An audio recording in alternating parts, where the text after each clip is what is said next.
When he was born, he was only 4.5 pounds, to everybody's surprise. It wasn't until he was almost a year old that they realized he had a severe condition called craniosynostosis, where his skull plates were fused and his skull wasn't growing and putting pressure on his brains.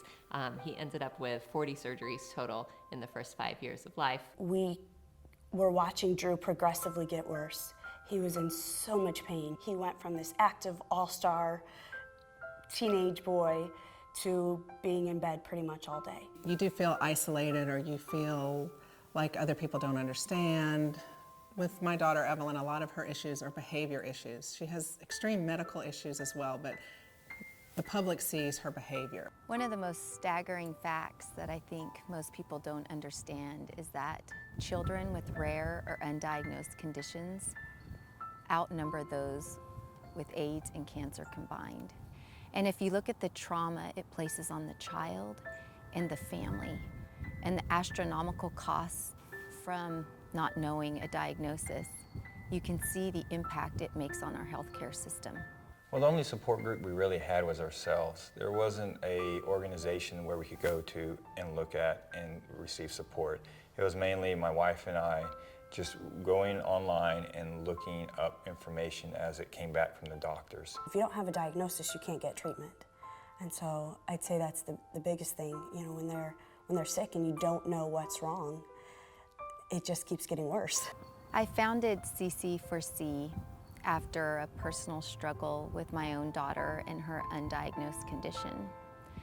And during that time, I did not have a doctor to turn to for an answer, and I did not have a support system. I felt alone, and I felt afraid, and I decided that someday, if I could find diagnosis, I would bring about an organization that any child without answers would have a place to turn to for hope.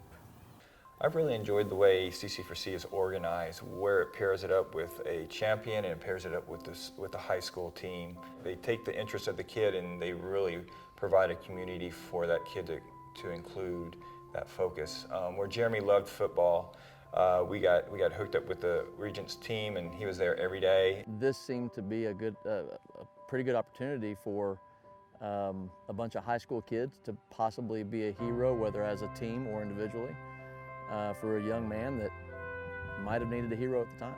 When I first met Jeremy, I was kind of surprised because I have a brother who had a similar condition to Jeremy, so I was actually kind of taken aback at I was given this opportunity to kind of interact with a child who was similar to a brother, and it was really special to get to spend time with him and hang out with him and interact with him and his family. I just remember like sitting at the table and seeing this huge guy over in the corner. I was like, that guy looks familiar. Who is he? And then they were like, Drew Varner, your person is Mark Calloway. And then I was like, oh, okay, that makes more sense now. That's why he's so big, because he's a pro wrestler.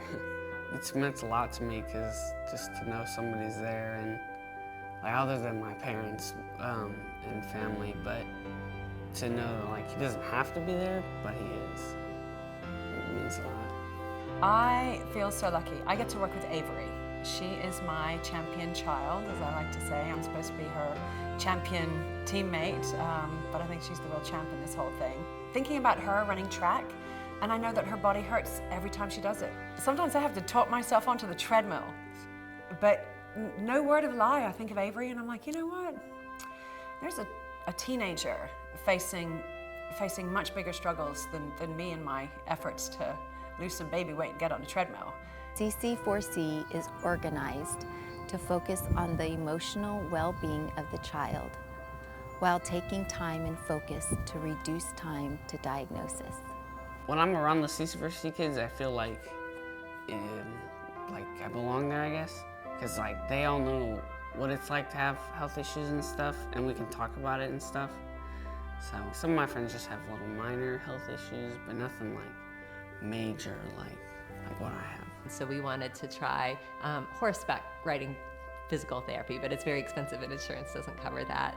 And thanks to CC4C's help with financial resources we are able to budget for things like that. But we wouldn't have been able to try those things if it wasn't for CC4C. So Jeremy Ryden is a borderline miraculous. I mean, this is the boy, he has a hard time walking, nonverbal, can't hold his head up, but yet he has managed to master his arm movements and his wrist movements. When you meet parents like the Hobbs, it's an amazing gift of focus and clarity about what really matters every day.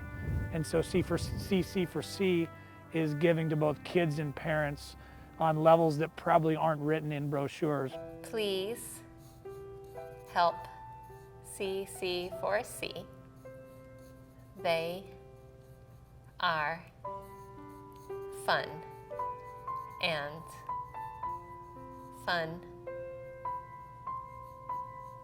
is really important.